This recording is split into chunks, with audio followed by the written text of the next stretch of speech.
Italy का एक migrant camp जो कि इटली के अंदर नहीं बल्कि अल्बानिया के अंदर बनाया गया है। इटली ने हाल ही में अल्बानिया के अंदर 3 मुख्तलिफ किस्म के माइग्रेंट कैंप बनाए हैं जो कि अल्बानिया की 2 मुख्तलिफ सिटीज़ के अंदर मौजूद हैं। इटली और अल्बानिया गवर्नमेंट के मुआहदे के तहत हर साल हज़ारों की तादाद में यहाँ पे इलीगल इमिग्रेंट्स को भेजा जाएगा, बल्कि इटली की गवर्नमेंट ने इलीगल इमिग्रेंट्स को भेजना शुरू भी कर दिया है। तो आखिर ऐसी क्या वजह है कि इटली की गवर्नमेंट ने अल्बानिया कंट्री का ही इंतखाब किया है और वहाँ पे कैंप बनाए हैं? तो देखो, होता ये था कि हर साल इटली के अंदर हज़ारों की तादाद में इलीगल इमिग्रेंट जो हैं वो आ जाते थे और फिर इटली की गवर्नमेंट को उनको कैंप देना, उनको खाने पीने का देना, उनका लीगल प्रोसेस चलाना, तो ये बहुत सारी उनको मुश्किलात का सामना था। तो इटली की गवर्नमेंट काफ़ी अरसे से एक ऐसी कंट्री का इंतखाब करना चाहती थी जहाँ पे वो इन इलीगल इमिग्रेंट्स को जो है वो भेज सके। तो अल्बानिया एक ऐसी कंट्री है जो कि यूरोपीय यूनियन के अंदर तो मौजूद नहीं है, लेकिन वो यूरोप के अंदर तो मौजूद है। तो इटली और अल्बानिया के माजी के अंदर काफ़ी अच्छे ताल्लुकात रह चुके हैं, ये आपस में दोस्त भी हैं।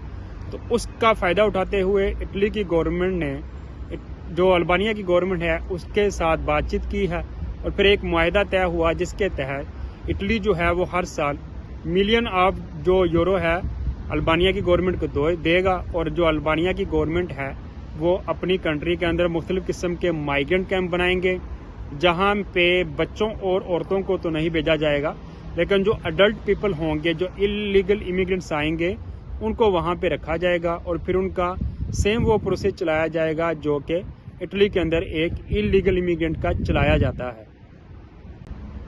इस मुआहदे के तहत सैकड़ों या हज़ारों की तादाद में जो इलीगल इमिग्रेंट्स हैं वो अल्बानिया के अंदर इन कैंपों में जाएंगे। तो 16 अक्टूबर वाले दिन हुआ ये एक जहाज़ था जो कि लीबिया से चला था और वो इटली के जजीरे लाम्पेदूजा के ऊपर आया। तो उसके ऊपर 10 बांग्लादेश के और 6 मिस्री जो हैं वो इलीगल इमिग्रेंट्स थे। तो इटली की गवर्नमेंट ने यह किया कि डायरेक्ट उस शिप को अल्बानिया की तरफ जो है वो भेज दिया।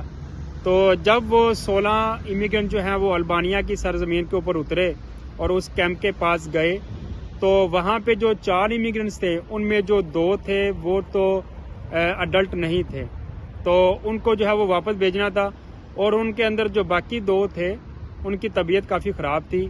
चूँकि वहाँ पे अभी नए जो हैं वो कैंप बनाए गए हैं तो शायद वहाँ मेडिकल की थोड़ी मुश्किलात होंगी, तो इसलिए उन 4 इमिग्रेंट्स को वापस इटली के अंदर भेज दिया गया है और जो 12 इमिग्रेंट्स हैं वो अल्बानिया की जो वो कैंप बनाए गए हैं वहाँ रखे गए हैं।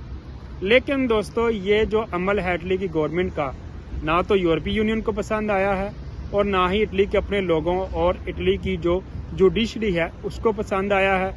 बहुत ज़्यादा इसके ऊपर क्रिटिसिज्म किया जा रहा है हर तरफ से, लेकिन अभी तक जो इटली की गवर्नमेंट है वो अपने कदम जमाए हुए है और साबित कदम है और वो कहते हैं कि हमारा यही फैसला है।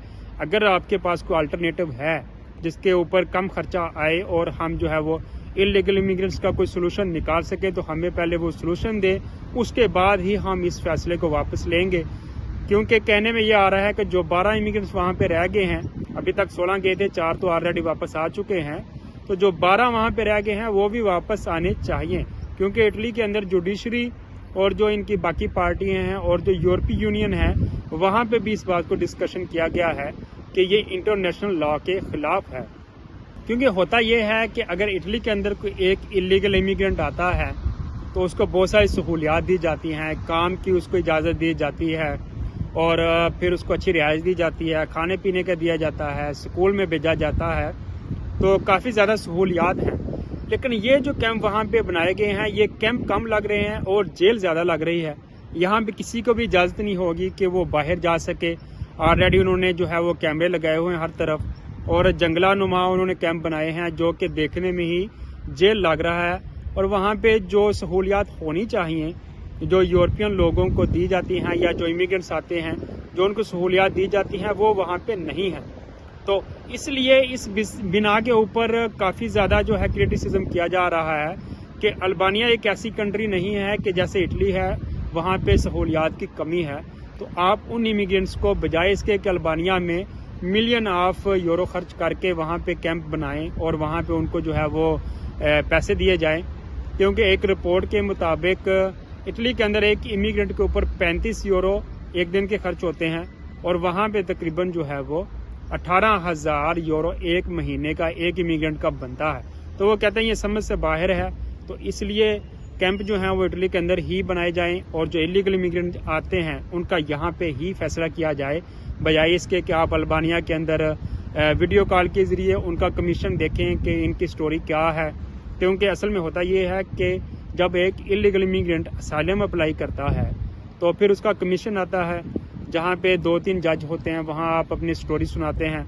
अगर वो स्टोरी पास हो जाती है तो आपको PRC दी जाती है, और अगर वो स्टोरी अच्छी नहीं है तो आपको PRC नहीं दी जाती, और फिर आप जो है वो नेक्स्ट टाइम के लिए अपील करते हैं। तो दोस्तों, अगर इटली की गवर्नमेंट अपना फैसला वापस नहीं लेती और वो जो अल्बानिया के अंदर कैंप हैं उनको बंद नहीं करती और इटली के अंदर नई कैंप नहीं बनाती, तो ये एक बहुत बुरी खबर हो सकती है उन लोगों के लिए जो कि इटली के अंदर इलीगल तरीके से आ रहे हैं या मुस्तकबिल में आना चाहते हैं। क्योंकि होता ये है कि जो बंदा इटली के अंदर आता है उसको असाइलम के ज़रिए यहाँ पे प्रोटेक्शन दी जाती है, तो अगर उसको अल्बानिया भेज दिया जाएगा तो वहाँ पे कोई ज़्यादा सहूलियात या अच्छा सिस्टम नहीं है। बहुत सारे लोगों की ऑटोमेटिकली वहाँ पे जो है कमीशन रिजेक्ट हो जाएंगे। बताया ये जा रहा है कि 4 महीने के अंदर अंदर कमीशन आएगा, और फिर अगर पास हो गया तो उसको PRC दे दी जाएगी, और अगर पास नहीं होता तो जिस कंट्री का वो इमिग्रेंट होगा उस कंट्री में उसको डिपोर्ट कर दिया जाएगा, भले वो बांग्लादेश का हो, मोरक्को का हो, पाकिस्तानी हो, इंडियन हो, या ईरान, इराक, अफगानिस्तान, इन सब कंट्रीज़ के लोगों को जिनकी कमीशन फेल हो जाएगा उनको उनकी कंट्री में डिपोर्ट कर दिया जाएगा। तो ये एक अच्छी खबर नहीं है। लेकिन यहाँ पे एक सवाल पैदा होता है, अब बहुत सारे दोस्त ये पूछेंगे कि जो बंदे ऑलरेडी यहाँ पे असाइलम पे हैं, जिन्होंने इटली के अंदर असाइलम अप्लाई की है और कैंपों में रह रहे हैं, तो उनका क्या होगा? क्या उनको भी वहाँ पे भेज दिया जाएगा? तो ऐसा हरगिज़ नहीं है। ये नए आने वाले इलीगल इमिग्रेंट्स के लिए कैंप बनाए गए हैं। जितने भी लोग अभी इटली के अंदर असाइलम के ऊपर रह रहे हैं उनका स्टेटस वही होगा, उनको बिल्कुल भी किसी कंट्री के साथ एक्सचेंज नहीं किया जाएगा, और उनका सारा लीगल प्रोसेस वैसे ही चलेगा जैसे पहले चल रहा था। या जो दिक्कत फलूसी के ऊपर आने वाले हैं और वो इलीगल हो जाते हैं तो उनके लिए भी कोई मुश्किल नहीं है। ये सारा मसला उनके लिए है जो नए इलीगल इमिग्रेंट्स इटली के अंदर आना चाहते हैं या आ रहे हैं। तो दोस्तों, मेरा ज़ाती ख्याल ये है कि इटली की गवर्नमेंट के ऊपर हर तरफ से जितना ज़्यादा क्रिटिसिज्म हो रहा है, तो आखिरकार एक दिन ऐसा आएगा कि इटली की गवर्नमेंट को अपना फैसला वापस लेना होगा, और जितने भी कैंप अल्बानिया के अंदर बनाए हैं उनको बंद करना होगा। बेहतर तो यही है कि इटली की गवर्नमेंट जो है वो यहाँ पे जो लोग हैं उनको बेहतरी के लिए कोई फैसला करें। जितने लोग यहाँ पे काम कर रहे हैं, जो अपनी फैमिलीज बुलाना चाहते हैं, या जो इलीगल इमिग्रेंट्स यहाँ पे रह रहे हैं, उनके लिए कोई सहूलियात दें, और उनका जो इंटरनेशनल प्रोटेक्शन का जो प्रोसेस है उसको जल्दी से जल्दी जो है उसके ऊपर काम करें। तो दोस्तों, अगर आपका कोई सवाल है और या अगर आपके पास कोई मशवरा है इटली की गवर्नमेंट के लिए, तो कमेंट बॉक्स में ज़रूर लिखें। तो आज के लिए इतना ही। अगली वीडियो जो है वो दिक्कत फलूसी के ऊपर होगी। तो मिलते हैं अगली वीडियो में, तब के लिए अल्लाह हाफिज़।